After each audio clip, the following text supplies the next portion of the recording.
Welcome back, everybody. We are on item number 9, consider introduction of ordinance number 550. City staff, would you like to fill us in on this item? Yes, so Glenn is here to answer any of the questions you might have about why these amendments have been made. But in December, you guys amended chapter 13 of the Blue Lake Municipal Code in order to adopt some of those state regulatory requirements of the cross connections control policy. And the current ordinance includes certain fixed dollar amounts for services such as test and backflow prevention assemblies. And so the main thing of this proposed amended ordinance is to remove any fixed fees included in that ordinance and to adopt any fees through resolution of the council, because amending ordinances, as I'm sure you guys know, is a lot more time consuming. And also fees change over time. And so adopting those different fees schedules through resolution will allow those changes to happen a lot easier. Another thing that we have amended and added is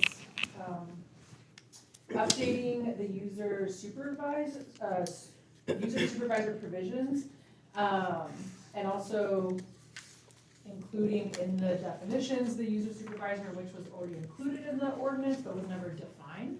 And then also adding a cross connections control specialist who is delegated by the city.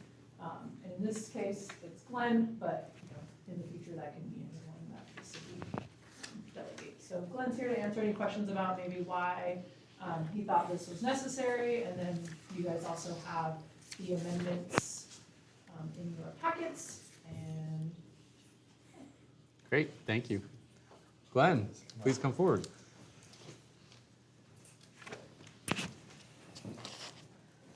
There's new state requirements for the cross connection.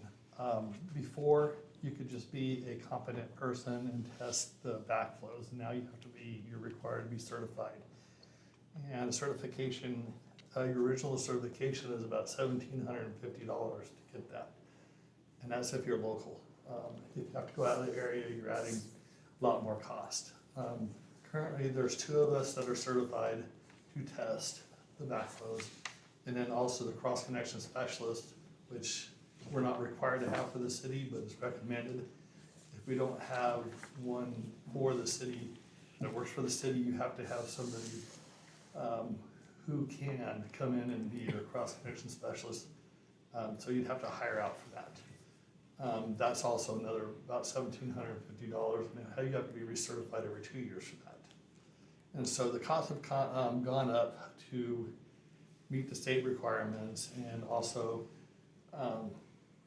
we also on these new prices that reflects what it costs for the city to be able to do that and stay in compliance with the state's regulations. So last year I was certified in cross connection and the backflow testing. So we just need to unfortunately raise the prices to be able to stay up with it.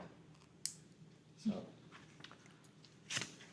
Just to clarify, so you have 2 specialists that are currently certified, or you have 2 people who are certified plus a specialist. Yeah, we have 2 testers and a specialist. And all 3 are certified at the cost of $1,750? But no, to be certified to be a specialist, you have to have your backflow testing certificate.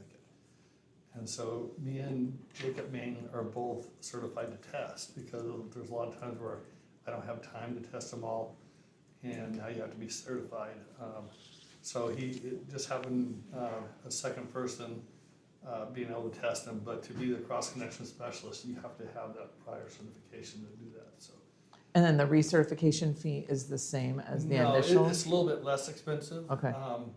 But we also have to, we have also do training and stay up to up with all that too. So there's a lot more involved. And then also on there, a lot of our backflows are buried, and to test them doesn't take very long. But if we have to dig them out, that takes a lot longer to do. And so part of the fees will be to have an hourly rate to dig out backflows that are accessible to us. And so, in addition to this, are we going to be bringing up rates and fees suggested to go along with this? I'm not Yes, sure. Yeah. following the adoption of this. Gotcha, ordinance, okay. We'll come back with. More to a come. fee schedule Okay, thank you. By resolution. By resolution. Okay. Yeah, and that can be, right now, it'd be a pretty good guess of what it's gonna cost us to do that. And in the future, it may not cost so much, so it may go down. Okay, It may possibly be able to go down, but just to be able to have we have to recover our costs. understand. And right now, one of the other things we had to do for the cross connection for the whole city is taking out a lot of hours. We had to do another survey, and that's all part of this whole the new regulations that's coming up. So it's taking a lot of time, Thank you.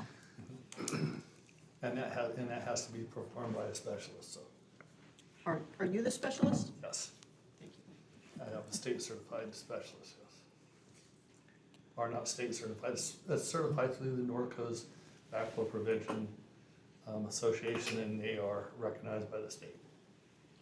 They're one of the agencies that can certify us for doing that. Any additional questions?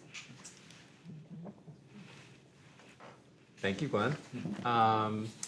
Any public comments or questions? Julie, go ahead. First off, thanks, Glenn. Such an asset to our community, day and night. That's why I really would love to have, shove Chris under the bus and your other boys, but a little public works, update once in a while at the meetings, I think would really just keep everybody more appreciative of what you guys are doing, on top of just keeping up to date on what needs to be done. So I always will support changing an ordinance into the fashion that it can just be then worked on as a resolution. That is actually what you guys are kind of discussing tonight, is making this so that you're not going to change an ordinance. You're actually going to go back and review it and do a revision. And so I think that's very wise because it speeds up the process. And Eureka and Arcata also have had this in dialogue in different perspective and approach to the situation, but this isn't unique to Blue Lake whatsoever. This is something that's, unilateral throughout the whole county. So it was just a matter of time. Okay, thanks, guys. Thank you, Julie. Just do we have to have a public hearing for this ordinance? Or is this the No. public? Or is this, okay, got It is supposed to be published after Okay. the second reading, but because there's no newspaper of actual public production for Blue Lake, there's 3 places that we end up posting it Okay. instead, but in its entirety. Got it. Any other public comment on this item? Where are those 3 places that you post? Anywhere in public. Well, they can be, but the 3 places we do is there's a place in front of City Hall where there's a glass case. We put it inside of there. And there's also the same thing at the post office inside with a let us post it. And then we post it down at the Grange. They seem like well-traversed places for our city. Great. All right, last call for questions for Glenn. Do we have any? None? Okay. So on this item, we need to, we need to introduce and conduct the first read only by title only. Right. So does anyone wish to read it? Just the title. I would like to move to introduce and conduct the first reading by title only of ordinance number 550, amending chapter 13.12 of the Blue Lake Municipal Code. Called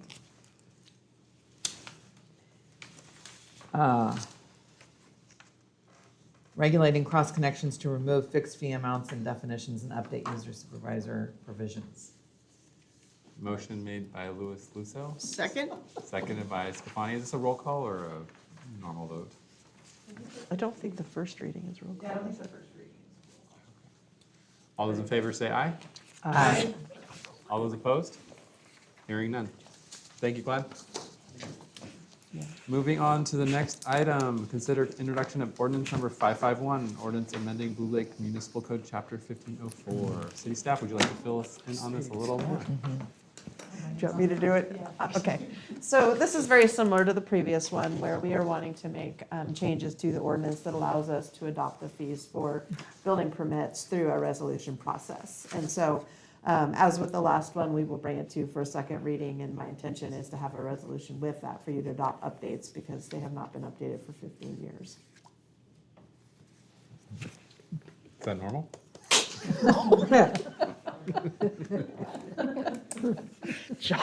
The land where time stood still. What? All right. You said 15? Any other questions for staff? Thank you for finding this and making this, this happen. Does the public wish to comment on this item? Seeing none, do we want to bring it back to council then for consideration of reading by title only? I would like to make a motion. Great. that we adopt ordinance 551, an ordinance of the City Council of the City of Blue Lake, amending Chapter 15.04, Title 15 of the Blue Lake Municipal Code to remove building fee provisions. Motion made by Scafani, Can we make an amendment? I don't know how to do that. I just wanted to make sure we were saying introduce and not adopt. on the application. Yes. So I don't know how we do that. are you, She can amend her. I would like to motion. amend my motion to say introduce rather than adopt. motion made by Scafani, Second. seconded by Louis Luso. All those in favor say aye. Aye. All those opposed? Hearing none. Thank you. Moving on to item number 11, fee schedule update, Parks and Recreation. City staff, would you like to fill us in on this item, or Emily, do you have This a is Emily. presentation? She's on. I have a new revision for you all since our February 24th meeting. Since our last meeting, I've done some community outreach, tried to pinpoint the sore spots in the fee schedule, met with the ad hoc, and it's created this revision that we're seeing today.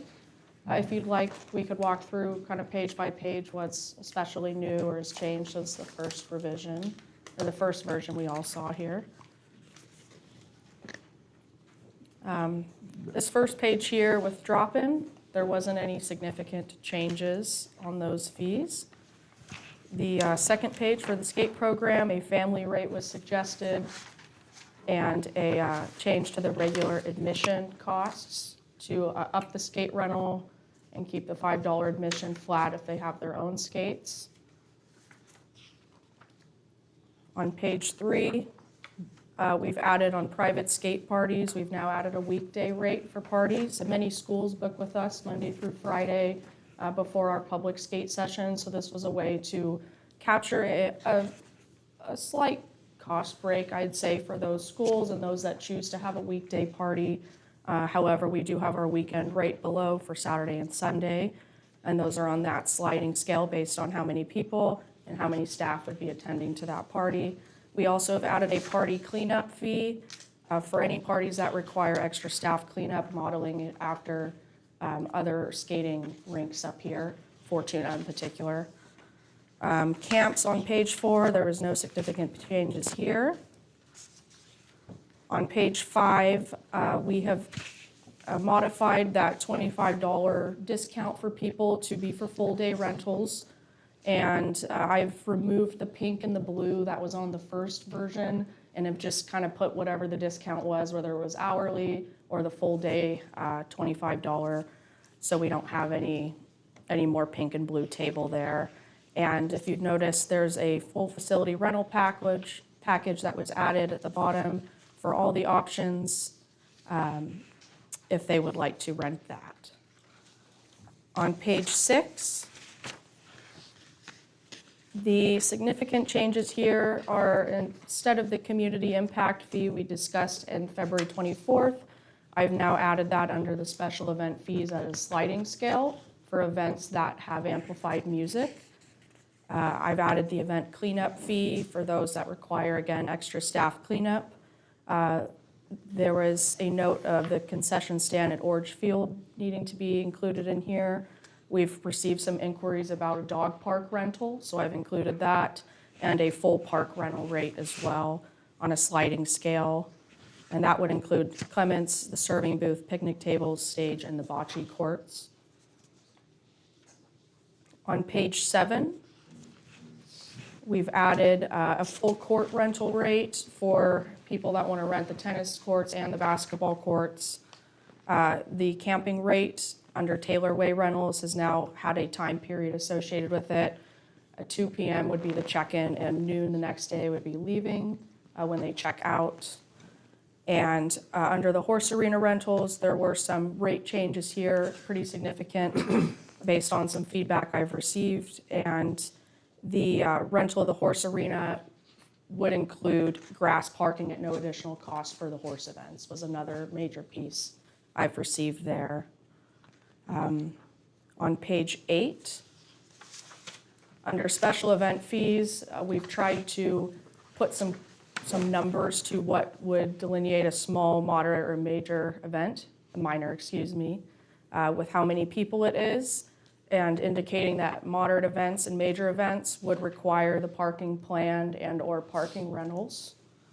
If you look down and see a few items down, the amplified music or sound fee, that's where we see that sliding scale. For events that look to have amplified music, it'd be based on however many people they're expecting, and that half or full day rate to be added on per day of the event. If we look down to miscellaneous event fees, somebody had mentioned an overnight setup or storage fee, so that's been introduced on this revision. Everything else is pretty much on par with what we saw last time. And lastly, on page 9, looking towards the bottom, we've added sponsorship levels for city events, similar to like Oyster Fest, where people can have a bronze level package and so forth. This would allow people to monetarily sponsor city events and have it be included in our fee schedule. And lastly was our footnote guide on page 10.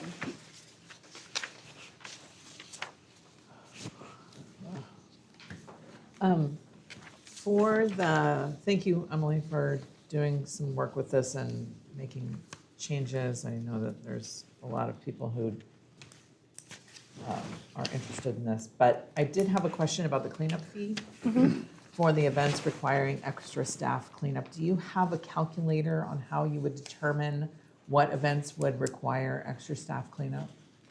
Traditionally, is if we have to go back and micro trash the place itself and really make it look like nobody had been there, that's where we call it. Looking at Arcata and the other cities, they don't have necessarily a delineation. They just called it requiring extra staff cleanup. Okay. But I could ask them if they have a threshold of when that's triggered. Yeah, I guess I'm not familiar with how the fees are collected. I assumed that they were collected ahead of time, but you're indicating that it's after. Yeah, I noticed beyond the deposit that people were having for an event or a party that they would tack on a penalty fee if staff did have to. And I believe that was to the payment on file or to come out of their deposit. I see. Okay, thank you. That makes sense. So hypothetically, if I rented the parking lot, because I was going to have a mega bocce ball court or a mega tennis tournament, I would pay $175 for that. The grass area in the park? Yeah. Sorry, don't worry about it. Emma. You're okay. Sorry, I'm just Most likely be the stage and the picnic area rental okay. is where that would fall under. Okay. Any other questions? Yeah, we do have a question. Emily, on page 6 for the park rentals, there's a significant drop in what the current fee is and the suggested fee. It was $200 and $395 down to $101 and $175. So I was just wondering why that significant drop.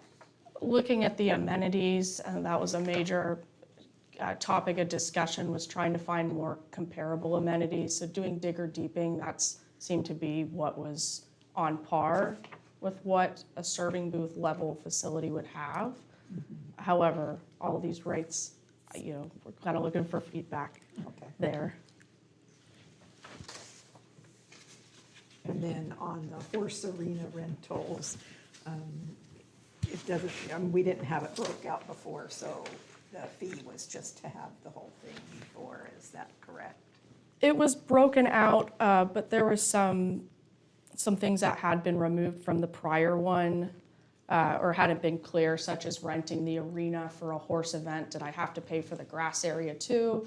And so this new version makes a note of, if you rent the arena for a horse event, it includes the grass parking for your trailers and stuff.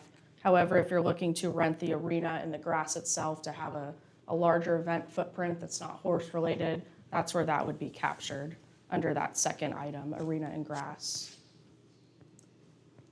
And are those rates, the suggested rates compared to the current fee? I mean, we didn't have them for some of the other. Yeah. Was that also because you looked at other places to compare that? Or? I did, and I got a significant amount of feedback regarding the arena in particular and what other areas are doing.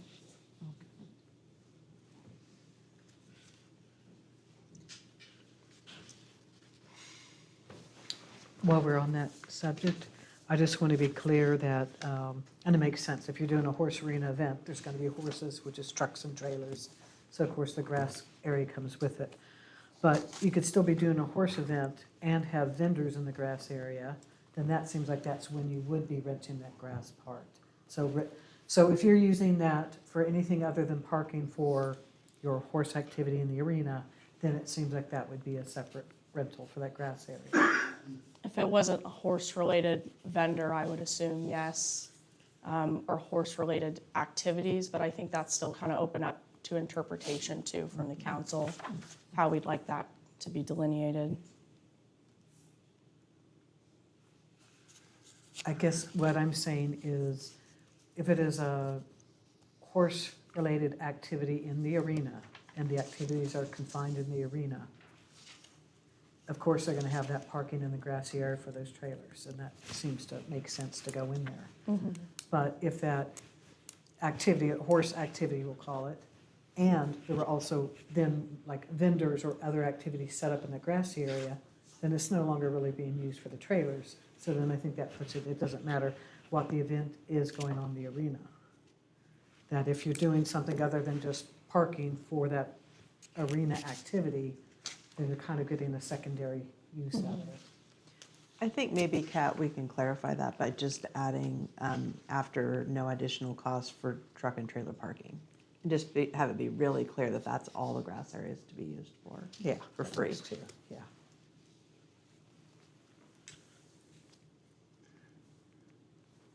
Any other questions or comments on these prices? Appreciate all your work on this. and- Thank you.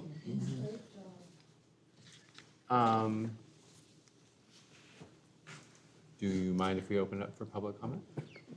Public wish to comment on this item? I just Go have ahead. one thing, the raffle, the word raffle. Would you mind coming up front? Oh, sorry. I think it was on the last page or the second, or the last page, where you had raffle, something raffle. Can't do raffle. So you have to remove that one. What was that? You cannot do, I don't think you can legally do raffles. So you want to check into that. Okay. That was included with thoughts of the car show when people donate something, but that would be nice to check into as a city Yeah, because policy. there's a state policy too, so. I think it may have more to do with purchasing of tickets for it versus only the people that are participants being allowed to participate. I see. We should check, but. Yeah, for Juanitas, we cannot use the word raffle. Yeah, Any and I think they're longer. more like prizes for the participants Yeah. is what we were thinking for the car show. Yeah. It would be a donation, you can't sell tickets, but you can do a donation and do a raffle, and it's a drawing. A drawing is what we would use, right? A with the drawing. word, Yeah. Thank you for pointing that out. Hello, everyone. I'm Bettina. You know, there is a form for that, to be able to do raffles, and you guys are a nonprofit, so you can fill it out. It's one sheet of paper, just saying. Great. Okay. I would like to comment on the fee schedule as it pertains to the Medieval Festival and the Horse Arena. And I do think that the MedFest can pay more to rent the facilities, but I'm hoping that it will stay reasonable. The MedFest has been part of the community since about 2005, and then we went out to the ranch and other places, and then we came back here. And it is a fundraiser for local schools and nonprofits, including Blue Lake School, Blue Lake Horse Archers, and then Blue Lake Parks and Rec. It also generates tax revenue for the city because other businesses benefit. For example, it is the busiest weekend for the distillery of the whole year. And then if you go to the brewery during the MedFest, people are in their outfits, they're having food and some drinks, and then you go to the lager later because we close early. So then our festival goers are there, patronizing that establishment and the food truck and everything else. And last year, I met 3 people from out of the area who came here just for the MedFest, and they stayed at the casino. And they said they were coming back.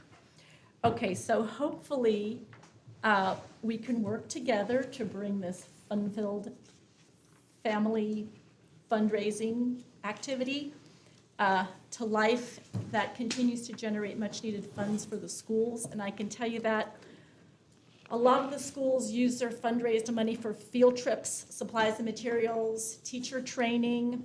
Their gardening programs are always in need of funding, their athletic programs.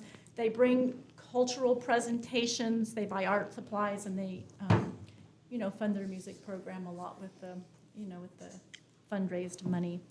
And we appreciate all the community support we get for this event, like Johnny at the shop giving us the extension cords across the street so we can have power. And Karina, she made these beautiful, I call them traffic calming installations out in the street so to slow people down. And then Kat let us borrow her handy, traffic control device. And then one of the neighbors was our photographer, and then the ranch helps us with advertising, and the Saddle Club prepares the arena, and of course, Parks and Rec, Emily over there, and then the city and everybody in the city. And so we're hoping that this positive trajectory can continue to move us forward together. So that's all about the MedFest and that fee schedule, but we're happy to pay a little more to rent the facilities. And then regarding the horse arena, we are hoping that it is based on local comparable arenas and that the arena does draw people to town. And I think that we need to be better about telling them where they can actually get something to eat and drink, because it will generate tax revenue as well. And I always say that no one can do a vision like a visionary, so I will take on putting a little poster down there letting people know where they can get something to eat when they bring their horses. Thank you. And it's a public amenity, it's important, and the Saddle Club just wants to keep it affordable. I know you're gaveling me off. I waited for this opportunity. I was hoping. I waited. 2.5 hours. I was hoping. I was going to ask if you could do quarterly MedFeds or not, medieval festivals. But anyway, yeah. So that being said, thank you for your comments. We'll have a future suggestion later about maybe doing time estimates on the sheet or something. That'd be fun. Anyway, so that way they're not waiting all night. Does anyone else wish to comment? Thank you for your feedback. I guess I need to comment. Sure. I actually wrote a letter to everybody. Did anybody receive that? Yeah. Okay, good. So I'm just gonna actually read it so it can be public. I am here to express my concerns regarding the recent and increased proposed fees of the use of our public arena. I have been a member of the Blue Lake Saddle Club for the past 12 years and have served as the leader of the Mounted Archery Group for the last 4 years. The proposed fees increases would make it financially impossible for me to continue to host practices at the arena. These practices are entirely volunteer-led. I personally donate both time, resources, and resources, including insurance, coverage, bows, arrows, targets. I offer instruction to participants on how to safely and properly shoot from horseback. Our group's primary goal is to prepare and perform at the Medieval Fair, which serves as a fundraiser for Coastal Grove, Charter School PTO, as well as other nonprofits, including Blue Lake School, Blue Lake Horse Archers, and Blue Lake Parks and Rec. So we're making money for the city in that aspect. When compared to other and nearby facilities, such as the McKinleyville Rodeo Arena and the Oric Rodeo Grounds, the proposed fees appear disproportionate. They're raised by 150%. For me to normally hold a practice at the arena, it's $50, and now it's $125. I think it was $200. It was $400. It's kind of hard for me to really get a handle on that part. These other facilities, they have bathrooms with showers, lighting, electricity, overnight pens, announcers booth, bleachers, water throughout the entire place. McKinleyville's the same. It offers camping, bathrooms, snack shack, and announcer's booth. Giving these comparisons, both of those facilities, Oric and McKinleyville, are both $150 to rent the entire place for a day. And then the proposed fee for 4 hours for this arena is $125. So it just doesn't really kind of match up for the infrastructure. We don't have a bathroom, we don't have lights, we don't have electricity, just basic stuff. I think really, instead of just reading the rest of my letter, what I want to say is that the fees are just a little high. And I don't know if Emily did any research, but at one point the arena was a members only key, locked key arena, and we would each pay a fee each year to be able to come ride at the arena. If that's a better way for the city to maybe cover costs, then so be it. I don't know if that's possible. But anyway, what I wanted to say was I just think reasonable pricing would be really great for the arena. Thank you for listening. Thank you. Sorry, 1 second here. Let me shut this thing up. Quick question for staff, or actually, we'll wait till public comments done on the last one. Julie, go ahead. Or does anyone else in the public wish to comment before I go to the Zoom? Yes.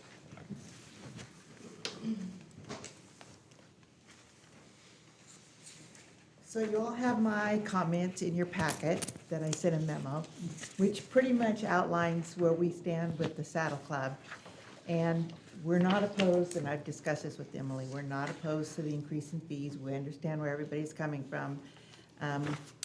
Actually, we're going to be proposing an MOU for the Saddle Club to work with the city and on things, since we do all the work and a lot of the stuff that upkeep down there. And I know Julie talked about the keys. We propose too, there's places I've been at with other horse facilities where there is a lockbox and your releases and your forms are there. That ensures that everybody that comes from out of the area, which a big majority of the people at this arena come from outside the area to use it for free, and that's why they come here. That would ensure that they could have the releases, sign them, pay a use fee, put it in a sealed envelope in a lockbox. And that would be a substantial way for the city to be making money to help support the arena and the area down there. Thank you very much. Any other public comments? Darcy, go ahead.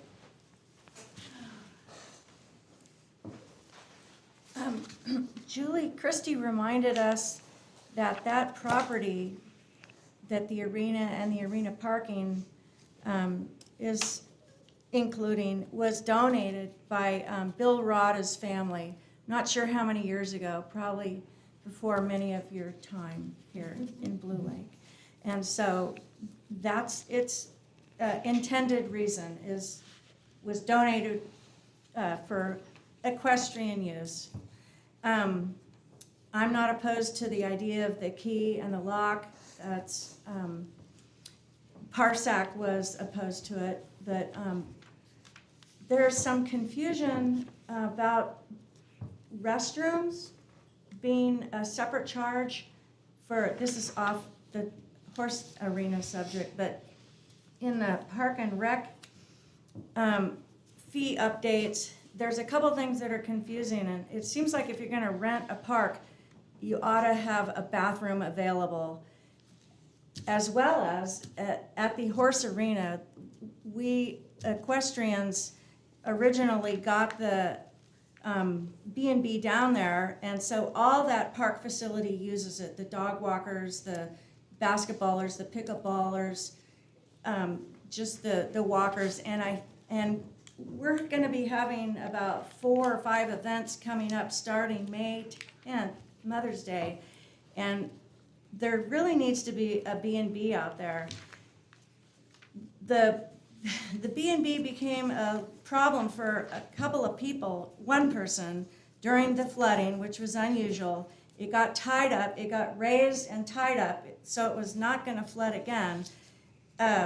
We found the B&B to be open to donating it for 3 months when the city said it's a money problem, and then when we got them to donate, they said it's an environmental problem, which it wasn't anymore because it was raised up and tied. But I don't think you should be charging extra fees for bathrooms for park amenities, and I do really think there needs to be a bathroom at that park area where the horse arena, the basketballs, the pickleball, the tennis courts, and the dog walking parking area is.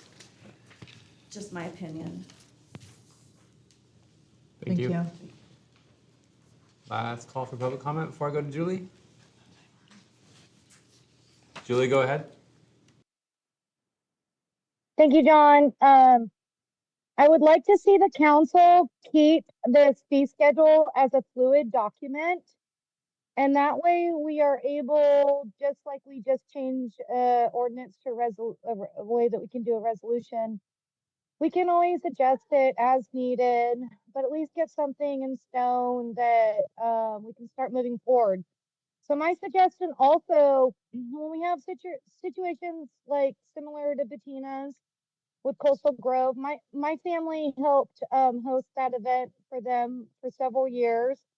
And then Blue Lake has been the next host, and it is a very unique event and historical event. And I think in a situation like that, we need to use our option to have special use permits, where then we can have discussion on fees, other outside of the fee schedule. There is a difference between volunteer events and events that are receiving revenue.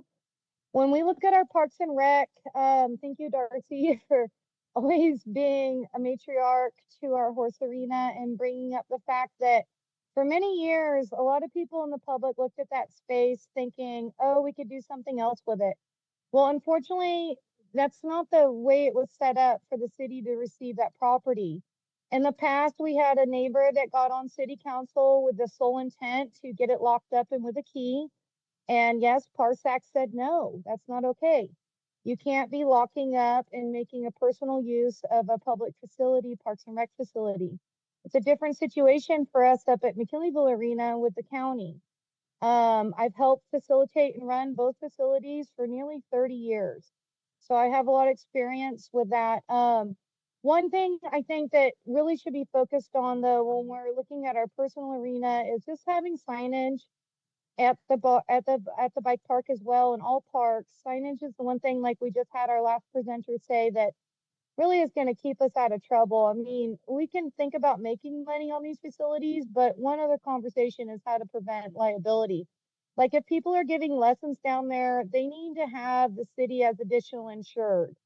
When you start putting a key on it, then you get people that then are bringing in people that aren't on your insurance or signed a form. So it opens up a ton of liability. And unfortunately, we do have people in our community that will take advantage of that situation because it's not being paid attention to and they're not being held accountable. We have a lot of groups like the Blue Lake Saddle Club that have evolved to give back to the community with that, with volunteering work. In the past, we were donating money back to Parks and Rec. And we now have the bike park that I think we're in the ballpark. We have a lot of facilities that we really have to look at the difference again between volunteers and people that are renting these facilities for generating revenue and having that sliding. All right. Any other public comment on Zoom? So, good try. Good try. That's a good try. Is there any questions? I just want to know, with deciding the pricing of the new fee schedule, like, how is that going to be decided? Like, who's going to be governing that? I couldn't quite hear you. I'm sorry. Like, I was just trying to ask for the new fee schedule for all of the whole Parks and Rec, the suggested fees. Yep. How is that going to be decided? Who decides that? that would be the council who would decide that. Yes. Okay, so you guys are all going to go over every price on there and decide it? No, I've already worked up a lot of it using Okay. some stuff I was and just tools asking. and like, yeah. So. Okay, cool. Thanks. So just to confirm, it's $50 to rent the arena for 4 hours, right?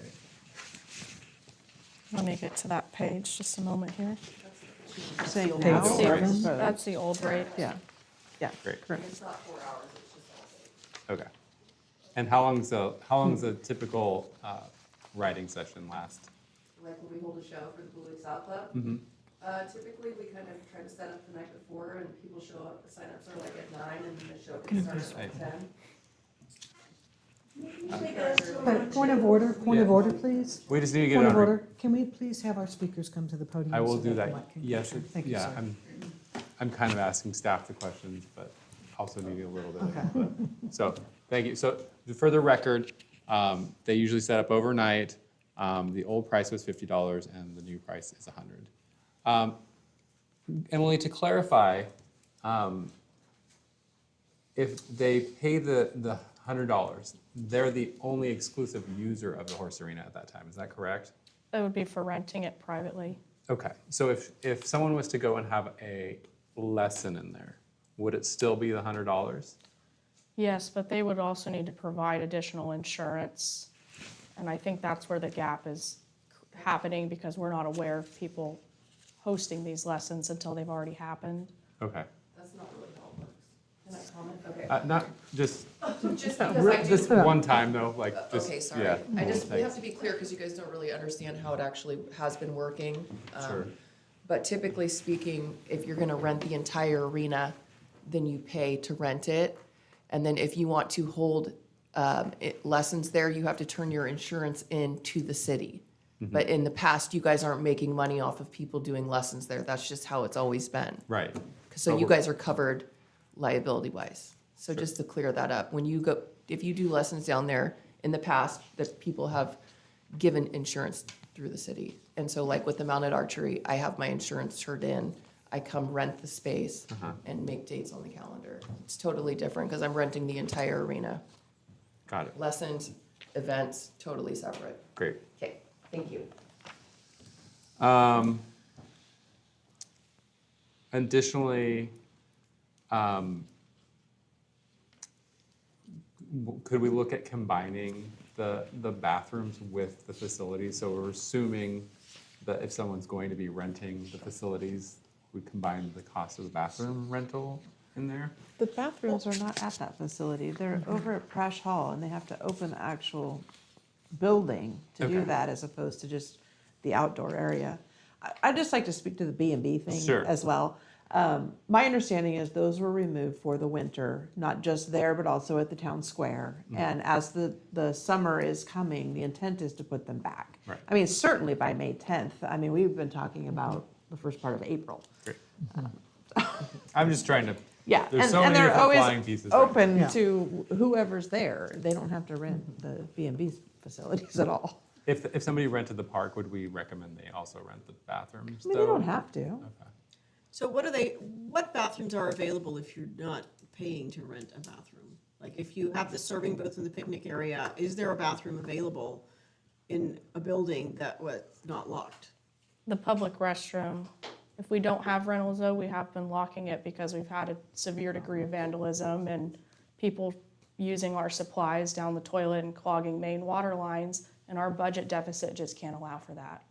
So, but my thought would be the public restroom would come with the rentals. It's when people want Prash Hall open, that's when it becomes sticky, because often we have a skate party going on, or people will wander, I've seen it, into the rink part itself and get curious. So that needs some staff surveillance. And the public restroom is the small building in front of Prash Hall? Yes. And is it one bathroom, one toilet, one sink? Yes, one unisex bathroom with a toilet and sink and urinal as well. Okay. And are there bathrooms over at IORG Field? There are, we only open them though when they're rented separately. Any I other think- questions from council? I mean, I think my concern was also regarding the bathroom because it is an environmental and health and safety issue that we have them available. It was an environmental issue both times. It was at least 2 years I have photographs of tipped over B&B, but in water. And I really do want to make sure that any event that is rented out includes a B&B. I mean, I think that that's basic. We have to do that for health and safety and environmental reasons. People are gonna gather, they're gonna need a place to. Are you wanting to put a B&B at Perigo Park, like by the serving booth or You the know, I stage mean, if area? there's, Or if the public bathroom is open and it's not on the weekends though, generally, functioning for it, because we don't have staff to. right, to It's- monitor. you. Right. But if it was being rented for an event, I would expect it to be open, just like she said, of course. You know, that is a thing for me. I mean, I know it's a different discussion, completely separate discussion, but I would like to see an available B&B at the park, actually, personally, at least through the spring, summer, fall months. At the park or? At the arena, at the park, I mean, anywhere that there's gonna be gatherings or anticipated gatherings, planned gatherings, events. But if people are just gonna, as a family, go down and use the park, there should be an available bathroom. Well, and softball and Wood Bat League and. Right? Any other questions, comments? Yeah, I mean, there's an awful lot of work in this. Thank you. I think that I see a couple of different things, and certainly like the horse arena, obviously brings out all these different unique issues, one from its history of use, and then, you know, just by nature of it. But I do see that we kind of have a category of, you know, different sizes, but, you know, some of the events here are not just over 300, I mean, they're over 1,000, they're over 2,000 people. And I'm sorry, I did go through all of this, but if I missed where there's like an impact fee for those, not just charging staff time or a flat rate for putting out cones, but that there be an impact fee, because the community really is impacted. It truly is. And so I think when we get into these large events where there are street closures, where, you know, the neighborhoods are flooded with cars, I don't think that it's just, well, or more than 300 people, you know, we're talking 1,000, so I don't know if there's a simpler way to attach those impact fees. Separate from the amplified music fees and, okay.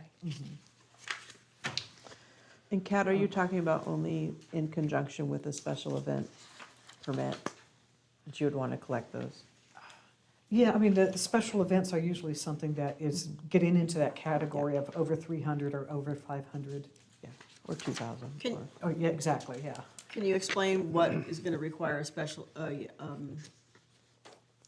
permit, a special event permit or whatever? I mean, what's the threshold for triggering that? Traditionally, it's by ordinance, I believe 525. If it impacts the surrounding area, beyond its intended regular use to where additional modifications need to be made in city planning to accommodate the event. I believe that's what triggers it, or if it impacts vehicle or pedestrian traffic is another trigger. And that includes events in the park themselves if they start to impact the flow of traffic and people, really. Thank you. And do we have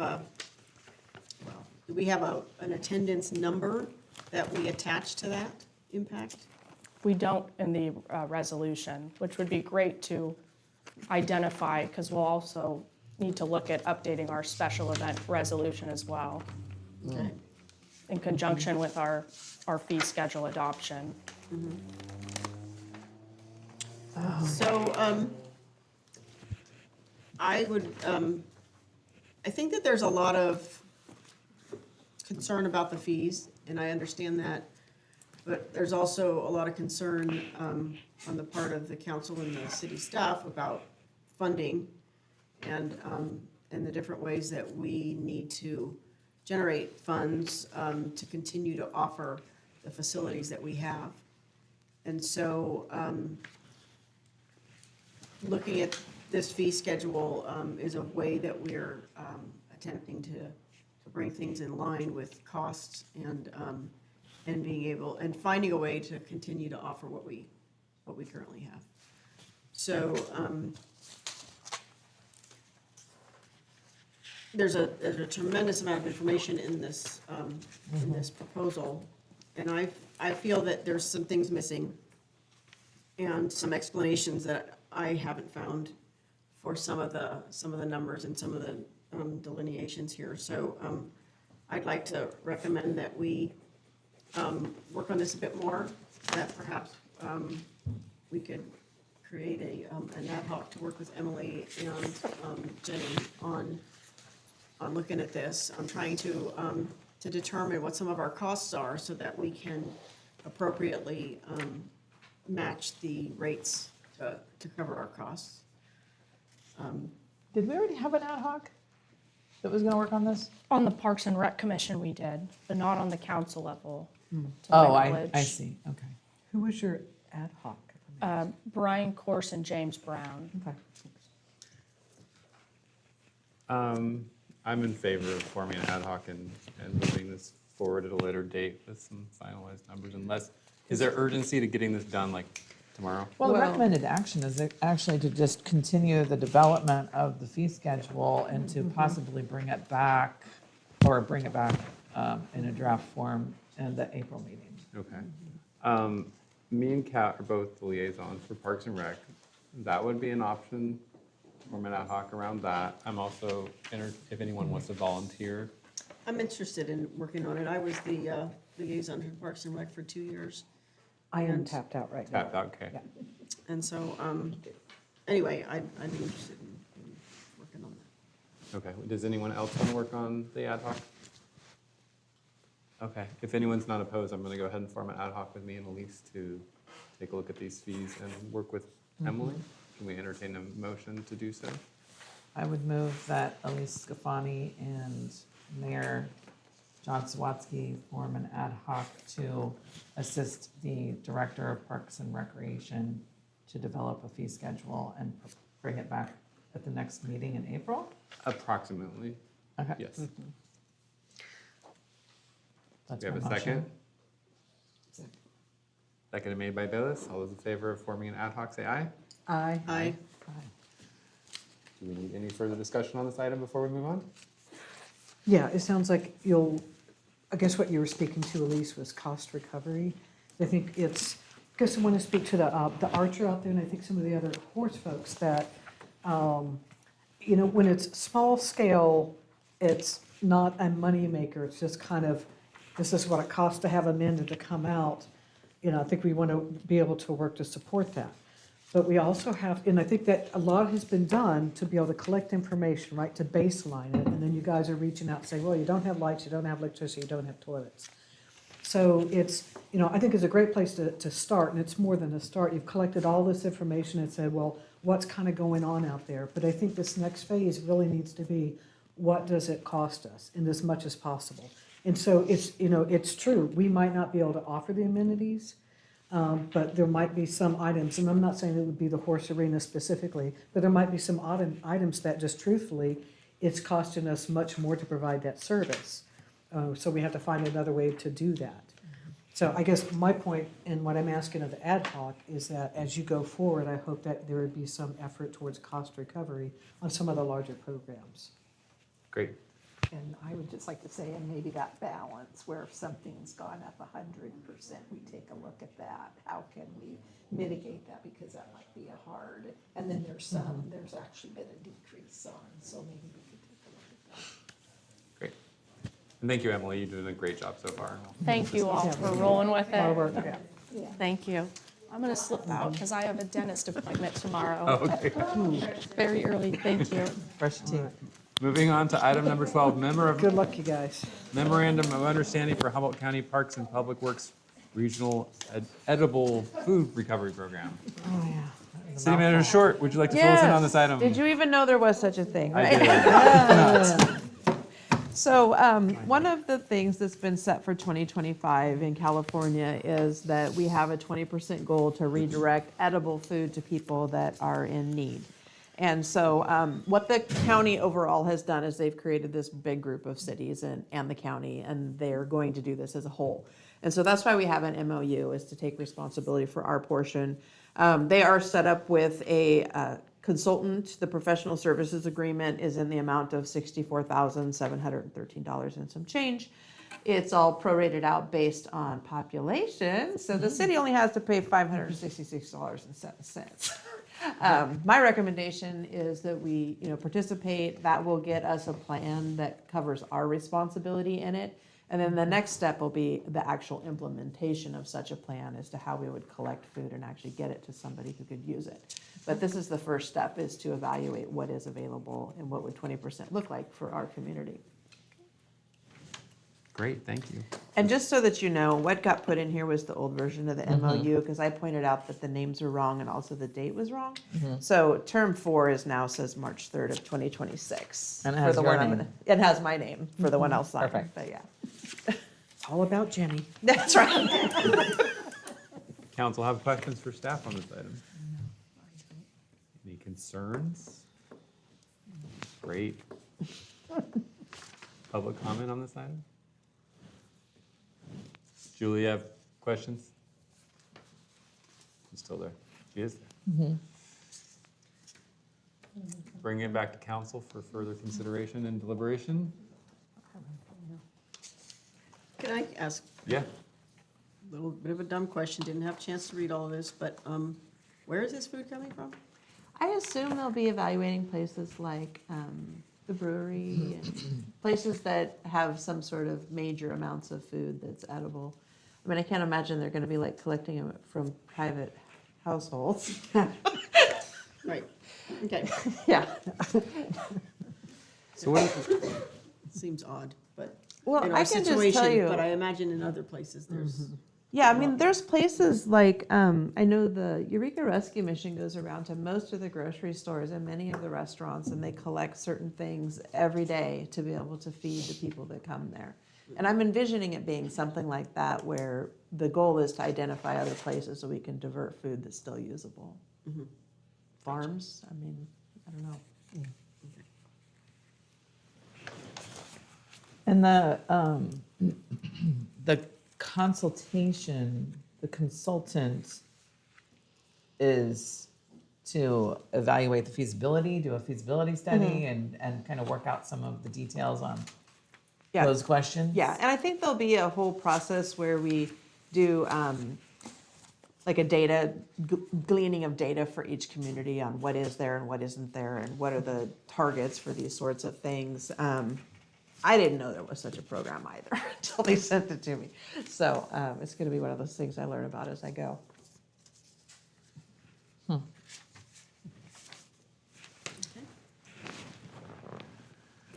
Did we have public comment? we did, I kept it short. I'm gonna open it up one more time just in case, because we're pretty quick to the public comment. Does the public wish to comment on this item? I do. Please go ahead. I know that Betty Chin, you know, she gets a lot of this. And when PG&E was here, and they were bringing in huge amounts to feed the people because they were getting them ready for the big storms and stuff.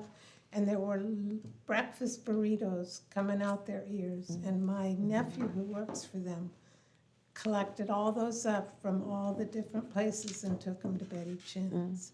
And so things like that happen in the community, and then that's part of what this then they redistribute to people who need it. So, and I'm sure there are people in our community that could benefit from something like this. So I don't think it's just the people in our community, but it's more of a, I'm not sure. But I wouldn't, think- I mean, what Commodities does down here with the resource center and the food that comes through Food for People, and I mean, I don't know how all of it's gonna tie together into a cohesive program that, in a timely fashion, provides food that's, would potentially spoil. It'll be interesting. Yeah, I think that it does. It's mentioned that it goes along with SB 1383, which is something that you guys are probably going to talk about tomorrow. Well, maybe not going to talk about it tomorrow at HWMA, but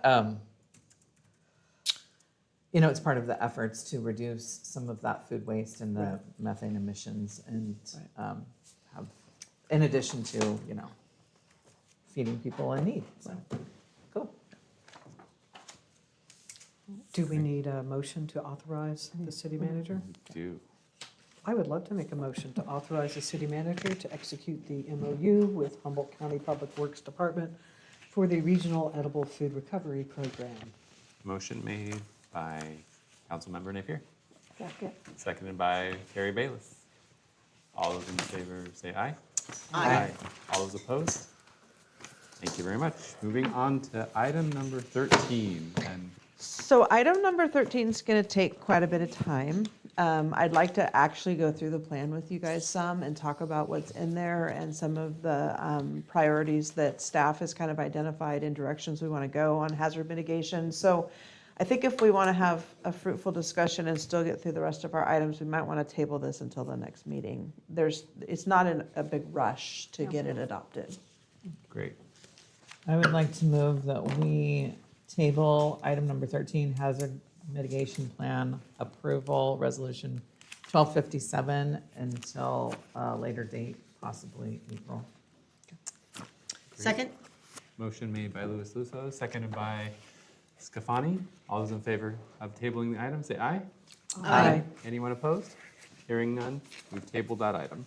Item number 14, memorandum of understanding with County Association of Governments, partnering assets and authorities. So there's a couple of City things to staff, will you show fill with us this in one. on this item? I will. So this has actually been really interesting to see how this is laid out. I got involved in it when I very first started working here, not realizing exactly where it was going to go because they hadn't really created the working group yet. So yesterday we had our first real project steering working group meeting. And part of what they handed out at that was, it's okay, John. I'm managing all these different things. It's I'm gonna all, you're keep going. doing great. Part of what they went through was a PowerPoint presentation. So I pulled out a couple of the slides just to kind of tell you, some of what their purpose is. They're trying to really build a group of governmental agencies that want to work together on transit and really talk about how the city impacts the county and how each of the different agencies, if they pool their resources and work together, what else can they get out of a program? And so there's going to be quite a bit of us working together, the agencies that have agreed to do this, working together and trying to assess our own needs, but also assess how can something we have maybe help another agency and vice versa. So we're going to have a complete comprehensive transit network analysis done by the consultant itself. They're going to look at both now, and they also want to look at the future network planning and kind of lay out some of the decisions that management will need to make moving forward to be able to try to allow for the transit to meet the needs of the people that don't have, especially for us, like people that don't have access to be able to just run into town. And then they want to create land use policies or make suggestions for land use policies that we would consider adoption to be able to facilitate these sorts of things in developments that we would do. And then I think the last one is, a pretty lofty goal of actually getting consensus among all of these agencies on these regional policy directives that they want to put together in this plan. So this working group is like the core advisory group. They're all people like me that are more on the technical side, and they're not really like the policy makers, decision makers. There's no council people or board of supervisors. They're all, long range planner at the city of Eureka and stuff like that. They have a very aggressive schedule that they're going to do. This is a Caltrans funded project. So Caltrans is putting together $479,500 of this, and there was a match that was required. And so the match for all of the agencies involved is $62,000 and some change. So the city's portion of that, the way this is going to work is the city, because we're willing to participate in this, we will be a receiver of reimbursement for any of my time that's spent doing this, up to an amount of $8,000, plus we agree for that to provide a $1,000 match, which is what's laid out in this MOU. So I think from the financial standpoint, it won't cost the city a whole lot to be involved in it, but it'll allow us to be able to be reimbursed for the time that I'll spend on it on a 1-to-8 ratio. So the schedule they currently have laid out, did you find it? Okay, good. I was giving you a second there. The schedule they laid out, very pretty, of course. This was not in your packet because I did not have it at the time of the packet. I just got this yesterday. But the meeting that they're going to have in October, they plan by then to have completed all of the work to have an administrative draft ready for each of the people that are part of the working group to review and provide input into. And they also plan to have a draft of their land use and transit policy best practices to review. By January of 2027, they will have a draft comprehensive plan that will then be circulated publicly for comment, along with what they consider to be their final draft for implementation guidebook and framework. And then in April of 2027, they plan on having their final meeting where they hope to adopt their final comprehensive plan. So basically 1 year from now, they plan to be done. That is ambitious. It is ambitious. Yeah. So the first step is to execute the MOU. If I'm going to participate, we might as well get my time reimbursed. Or you can, I could withdraw if you guys don't find this to be something that's worthwhile for city staff to do. But I think it has the potential to maybe help with our transit issues. How much time do you anticipate this will be for you? I would guess between now and then, based on this person is very organized. So literally, I agreed to do it, and she sent me 15 emails with every calendar invite for everything that she wanted me to do for the next year. And I would guess the sum total of those meetings alone is probably about 40 hours. I don't know how many additional hours it will take me to collect the data and provide that, or review the documents and give comments, but I would say, 80 or 100 hours is. And you feel like you have the bandwidth to participate in this project? Hopefully. I'm always optimistic. I think it's important. I feel like, as my kids were at ages when they wanted to ride the bus to go do this or that, Sure. It's just not available. And No, I feel like the absolutely. transit out here has gotten worse over the last 5 years, not better. And so it just seems like it's an important aspect of a rural community for elderly and people who can't drive to be able to get somewhere. It is a priority, for So, sure. I agree.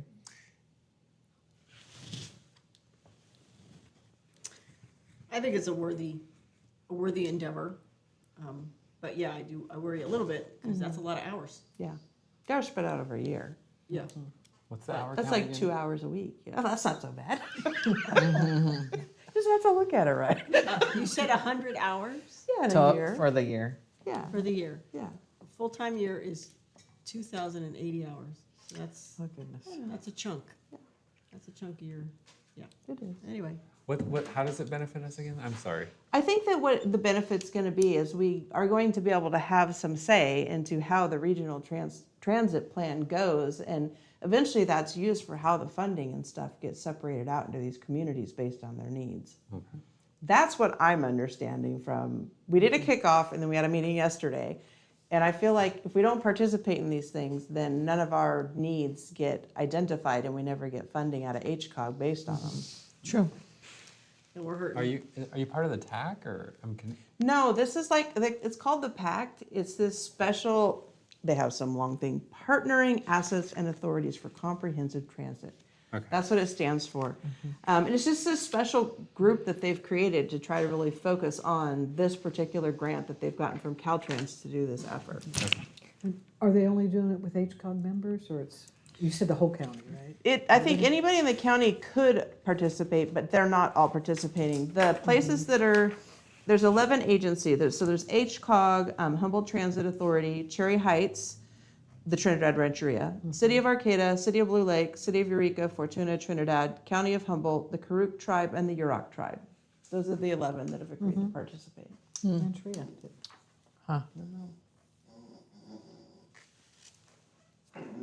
Sorry. Sounded like snoring over there for a minute. Time to move along. And I imagine if somebody wanted to add in, they probably could, but. So all your time will be reimbursed, so the city, it's a net.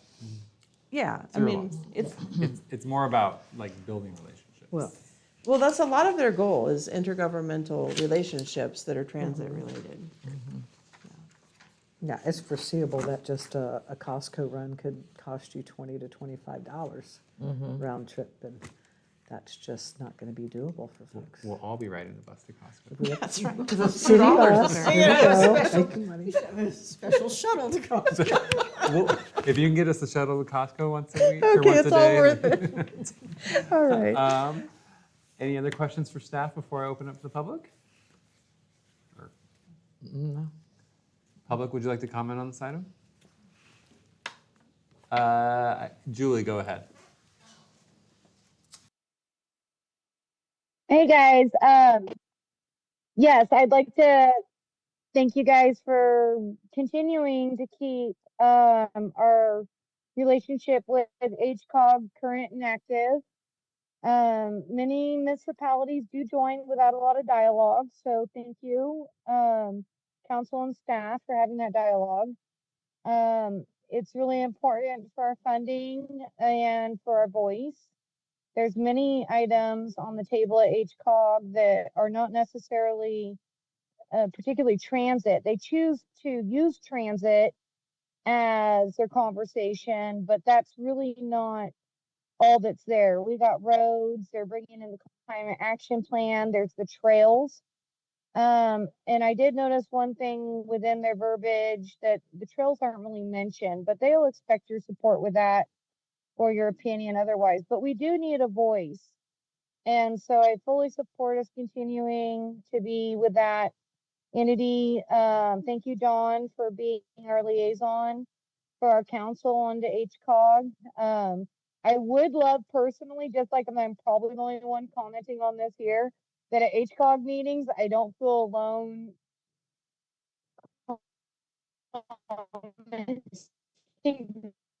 there too. I'd love you guys to promote HCOG to our community, promote what they're talking about and discuss, like them to discuss, because the housing allocations, that's another huge thing at their table. So we definitely need a voice there, and we need more than just me and John. We need all of us there at that table, and I really hope we can get that. Thank you, Julie. I think you were done, but Gonna having break some it out. audio lost issues. you. Thank you again. All right, last call for public comment. Seeing none, let's bring it back to council for consideration. Or comments or questions. Does anyone have any further? Or do we wish to entertain a motion? Yeah. Okay.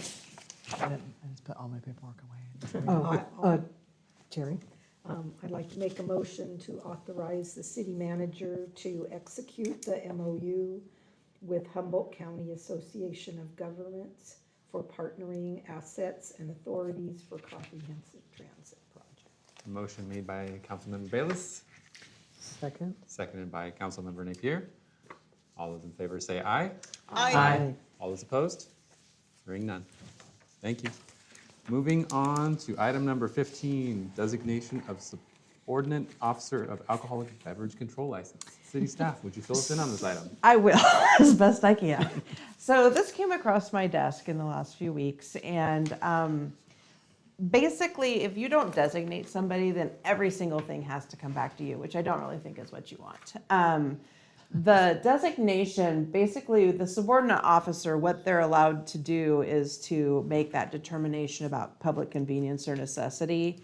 And I mostly see this coming through on like special event applications. They'll bring their ABC license application in for like a one-day thing, and they need a person at the city to sign it. And so far, that's been me. I did not realize that you have to designate that. So I think this is the process that you would designate a specific person, so you don't have to do it. Great. Any questions for staff on this item? I'm convinced. Great. Well, I was. Yeah. Yeah, that's designate the city. Any other questions for staff? Yeah. Opening it up to the public for comment. Does anyone in the public wish to comment on this item? Seeing none, I will bring it back to council for consideration. I would like to make a motion that we designate the city manager as a subordinate officer for the city of Blue Lake to make determinations of public convenience or necessity regarding alcoholic beverage control license applications where undue concentration exists. Motion made by Councilmember Scafani, Second. seconded by Councilmember Luis Luso. All those in favor say aye. Aye. All those opposed? Hearing none. Moving on to item 16. So Please. item 16 is 2 letters of correspondence that I thought you should be aware of. The first one is a letter of support that Emily signed. Her and I, I reviewed it before she signed it because the deadline for the application for the Mountain Bike Tribal Trail Alliance to be able to do this would pass before you guys had your next meeting. But basically, we're just throwing our support behind them doing the art grant for the bike park. And then the second one is the notice of default that went to Danco. Okay. Question on the letter. Do we have any specifics, just because like obviously we don't even know what the status of the park is at the moment. Right. So are we going to be obligated to like do something with these grant funds, or is this only MBTTA receiving the funds and then they can use it for other projects? I think that the site that's being specified is the bike park in Blue Lake. I think the idea was that some of the art installations could potentially go on even sides of like the skateboard park, or I think that the goal is to be able to use those funds as matching funds for something else to be able to finish a piece of it or work towards something. But I think the process for getting these funds is going to be long. Mm-hmm. Okay. And then, as with most grants, then it would come to the council for approval. Yeah, once the grant- before we would. And then a question I have is, it says that we are willing to collaborate as the land manager for the project site. So is that just for the site? It's not for the grant itself? Because generally, I think the land manager or, I think the distinction that was trying to be made was that the MBTTA doesn't own the land, and so we as the owner of the land are willing to collaborate on this project. And they needed some assurance that the owner was willing to collaborate with them as opposed to them just applying for this without the city's knowledge. I And wish then- Emily was here. She actually talked to him. And then as this moves forward with art installations, is that something that comes back here Yes, for sure. for approval? Yes. Okay. and is there any matching? Do we know? Not from us. Not No. Yeah. My understanding when I initially talked to him about this was that the goal was to get this with the idea it could be matching for something else. If we could find federal funds or somewhere else, then this could be a match to them. Okay. Councilmember Napier? Yeah, I guess maybe it's more a procedural thing. And obviously, it doesn't obligate us to the grant. But it still feels a little odd to have not had this come to council. Yeah, I agree with you. And, I mean, did it go through you either? No, I did review it Okay. before Emily signed it, yes. Okay. And because of the timeline, I felt it was more important to support the people that we had an MOU with in being Yeah. able to at least apply for the funds as opposed to having to wait another year or two. Yeah, and you just said that key thing. We already have an MOU with them, so we kind of have a platform for discussion. Right, That's well, very we have good. a relationship that's been laid out as to what each party's gonna do. Okay. Yeah, I mean, obviously, thank you for moving forward, but I think in the future, probably just check in officially.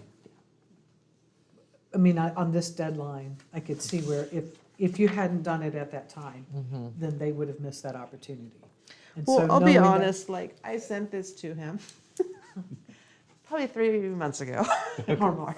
And it took him a little while to process it on their end and decide whether they're gonna do it. And by the time he got back to me, it was too late. And I was like, okay, fine. Okay. Any I'm sorry, go ahead. It's not ideal. I would rather it have been signed by the mayor as opposed to the Parks and Rec director. But Any other questions of council before I open up the public for comment? Public, would you like to comment on this item? No? Okay.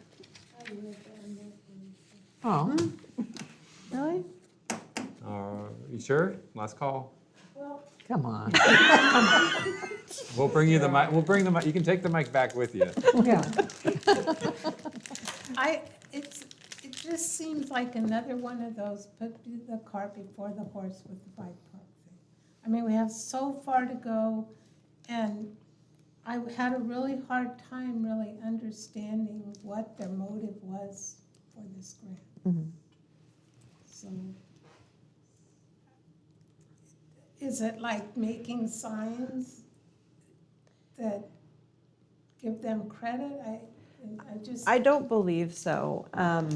When I first looked at the grant, it has the feel of, I mean, like, for example, in a transportation sort of a setting, choosing the formwork that you do on the sides of a concrete overcrossing, for example, to try to include the cultural aspects of an area. I'm envisioning it like that. That's what it feels like, is that the money is going to be used to enhance things that are going to be constructed anyway, in a method that's like artistic and cultural. Okay. Okay. That's why I say it's probably going to be the side of the skateboard part, is because it's concrete. Yeah. And you were saying it was going to take some time for this to process. Yeah, if they even get it. All right. Julie has her hand up. Julie, please go ahead.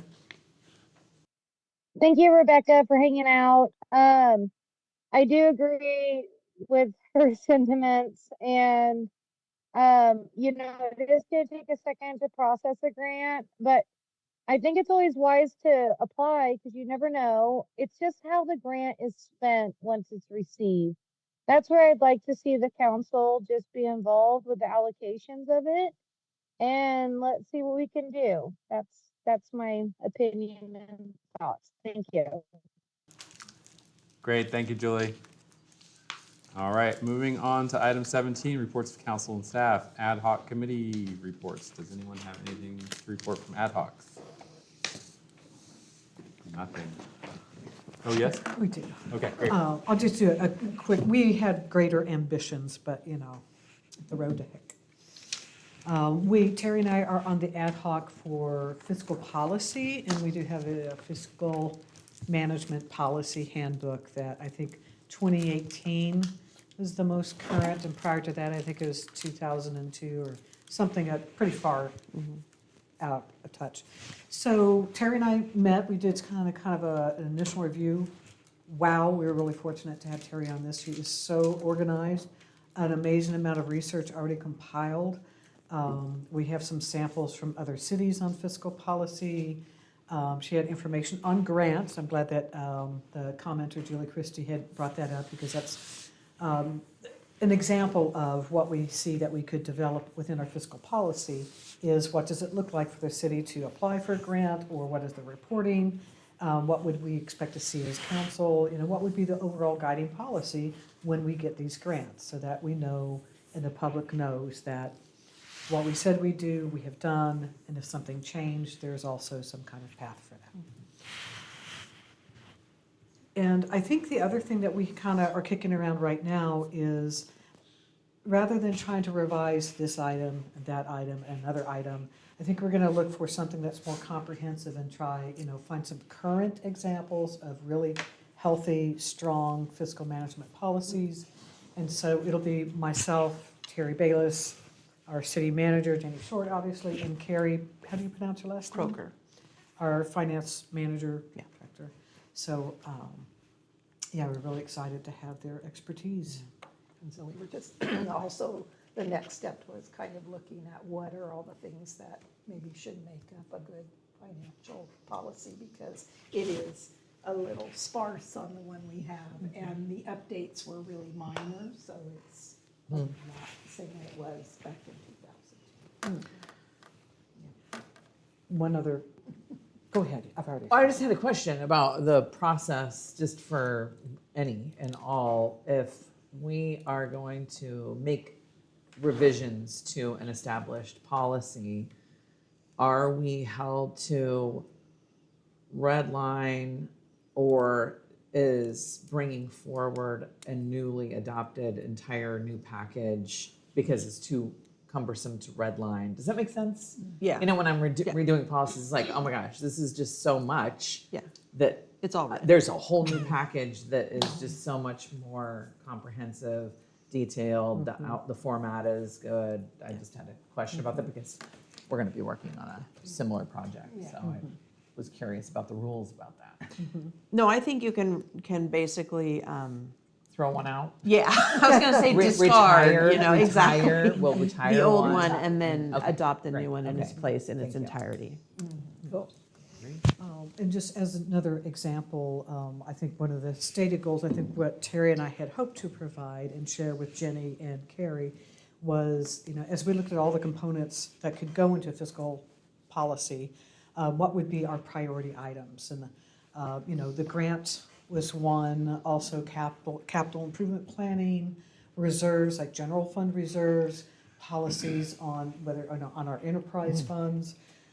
As an example, where we had over $1 million balance in our water operating fund, had we had a fiscal policy that said, when you exceed X amount or a certain percentage of, then that should be transferred into your water reserve fund, your water capital reserve fund. And so it kind of, it triggers really quickly if you're running out of money in that fund. But if you've got $1 million and you maybe aren't charging right, we've seen it just went down and down and down.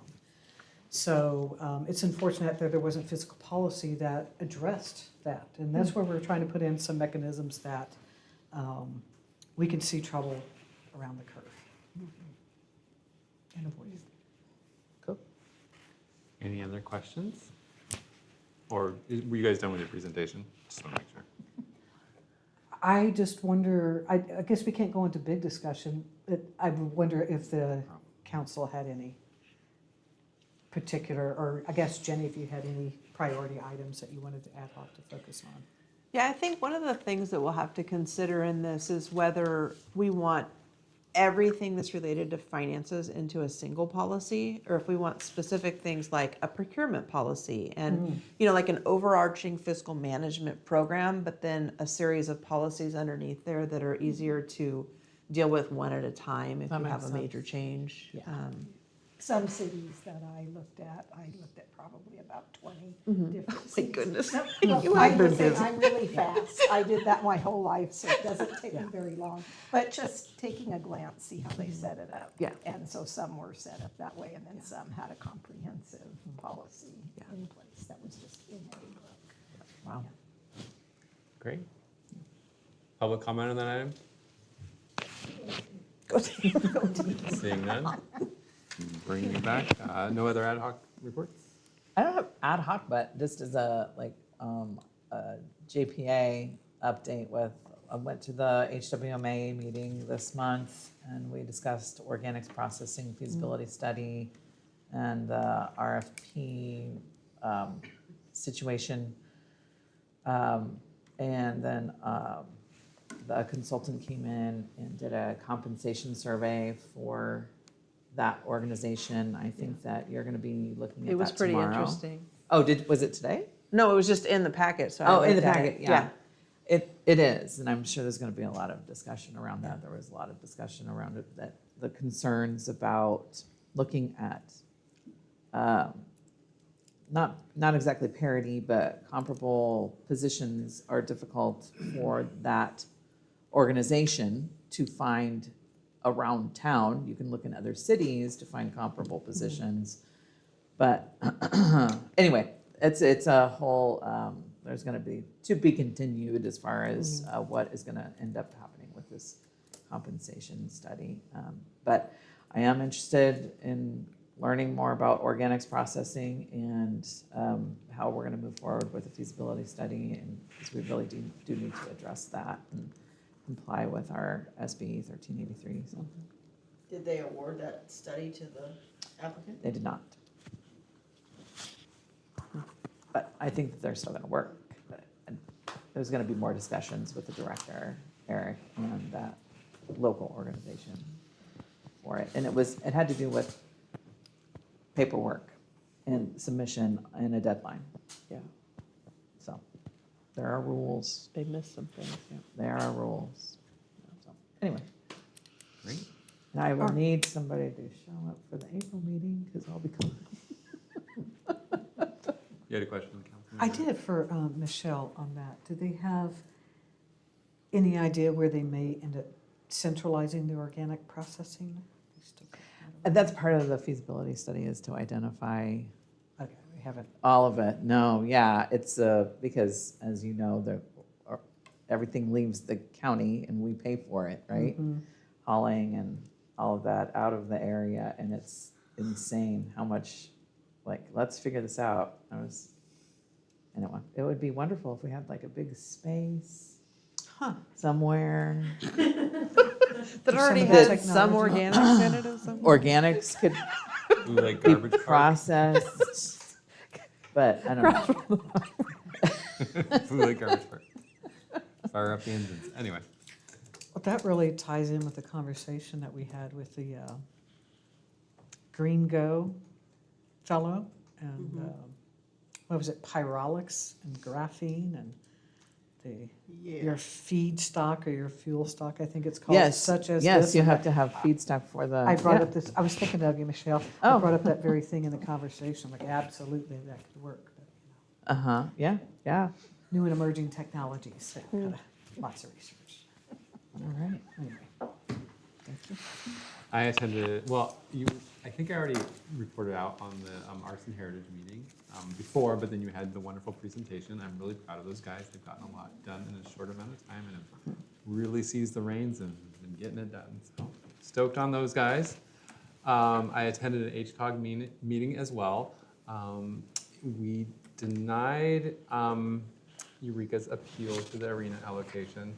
They actually volunteered to have it denied though, kind of, because they realized because we'd already solidified our plan, the only way we would be able to essentially address their appeal would be for every community to take the same amount of their allocated housing units to wherever. So Blue Lake could get like 25 or 50 more additional. So they're like, okay, we're not going to do that to the entire community.